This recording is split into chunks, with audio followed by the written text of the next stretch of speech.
Welcome, Prieto and Maria Silva.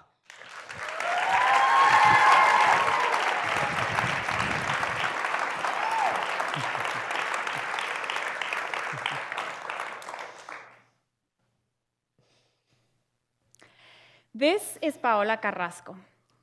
Paola is one of 1.3 million dreamers, or undocumented youth, who were brought to this country as children and whose destiny remains uncertain. Paola came to this country as a baby, following her dad from Chihuahua City to Chandler, Arizona, where he worked construction. In Chandler, Paola understood herself as an American, having grown up, gone to school, and worked here for most of her life. This belief was ruptured when she asked her mom when she could start taking classes to get her driver's license. Her mom responded, "Mija, no podemos hacer eso. Somos indocumentados." "Mija, we can't do that. We are undocumented." Carrying a 4.32 GPA and a full load of AP courses, Paola felt as though her dreams had been shattered. How would she go to college? How would she find work? Undocumented immigrant youth in this country grow up believing that the educational opportunities they've aspired to will be available to them the same as any other young person. For instance, since 1982, the Supreme Court case Plyler v. Doe guarantees public K-12 education for all undocumented students.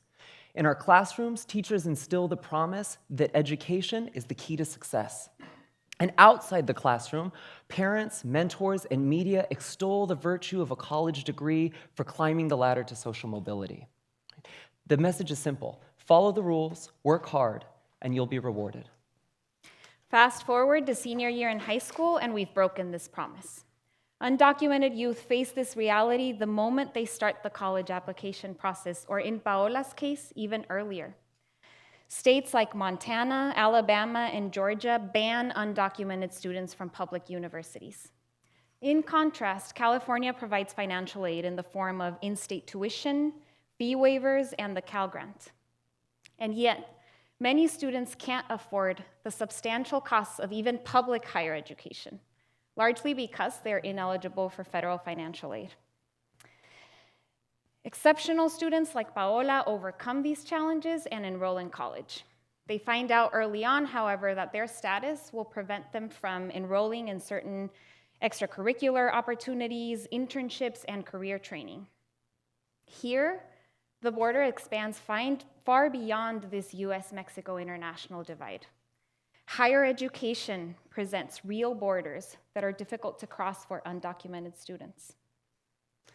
In my classroom, where I first encountered Paola, she immediately distinguished herself as one of the brightest students at our university. As she opened up about her status, she was called upon again and again to tell her story to elected officials, administrators, classes of her peers, and the broader campus community. But with each telling, it dramatized a certain waste. The tremendous investment that her parents, her community, her schools, and that Paola herself had made in her future would be squandered under an immigration regime that denies her full incorporation. Each display of her brilliance was simultaneously a reminder of the borders that she would face, both here at USD and later in the labor market. In these moments, my commitment to undocumented youth deepened. Social justice work has long been at the center of what I think it means to live a meaningful life. And immigrant communities are at the center of my academic research. But it was really these students, like Paola and many others, that galvanized my commitment to the Dreamer movement, both here at USD and beyond. I believe that education is a fundamental social good, and that every student who wants it deserves a chance to access it. Improving access means redressing the specific grievances of the most vulnerable among us. In Paola's story lie two key themes. First, undocumented immigrants in general and dreamers in particular are the source of a tremendous but unrealized potential. Their physical, social, and cultural incorporation into this country chafes against their legal exclusion, producing a case-like status where their dreams, despite their efforts, are difficult to materialize. And second, for too long, institutions of higher education have relied on undocumented students themselves to provide ethical direction on how we should respond to their needs.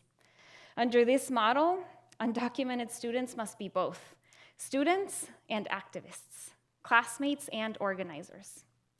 When federal government cannot or will not grant them relief, it falls on us to do the work of unlocking the tremendous potential these students possess. DACA, or Deferred Action for Childhood Arrivals, which guarantees 2 years of a stay of deportation and work authorization, offers us an experiment or an example of the pitfalls and the promises of this temporary and incomplete form of inclusion. This stalled state between socioeconomic inclusion and legal exclusion is reflected in survey data about the way that DACA has only just begun to change the lives of these young people. For instance, 50% of DACA beneficiaries have moved to a job with better pay, better working conditions, benefits, and that better suits their education and training. And still, half worry that they'll be deported. 2/3 worry that a family member will be deported. And 3/4 worry that they won't be able to see their children grow up. DACA does not offer a pathway to legalization, nor does it make these young people eligible for federal financial aid. It's in these moments that we struggle to make these dreams real in the lives of our students. Maria and I are here tonight to share an idea that we think is worth spreading. What if we were to regard these young people not as takers from, but as contributors to their schools and communities? What if we came to regard their education not as a cost, but as an investment? We firmly believe a different future is possible if we eliminate the borders that make higher education unattainable for these students. Why not build bridges instead? Even though President Trump's wall dominates the news cycle, we don't have to look too far to find examples of bridges that illustrate the potential of eliminating borders.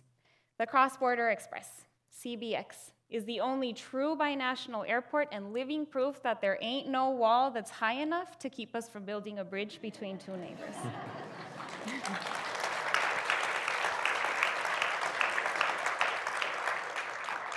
Too utopian?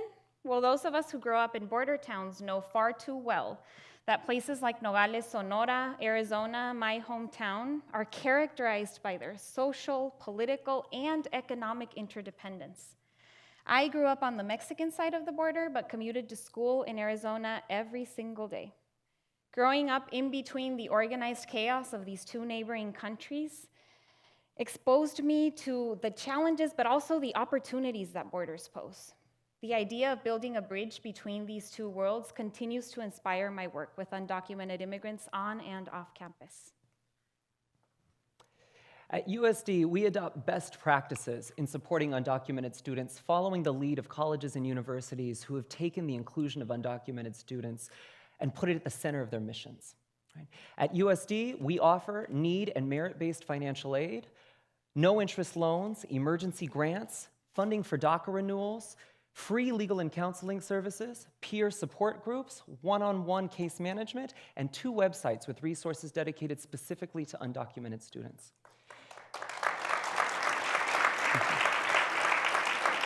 There's more. We've trained a network of over 100 UndocuAllies in student-facing roles in nearly every unit across this campus. And just this past January, President Jim Harris has identified funding to support the first ever undocumented student scholarship, offering free room and board to all admitted undocumented students beginning fall 2019.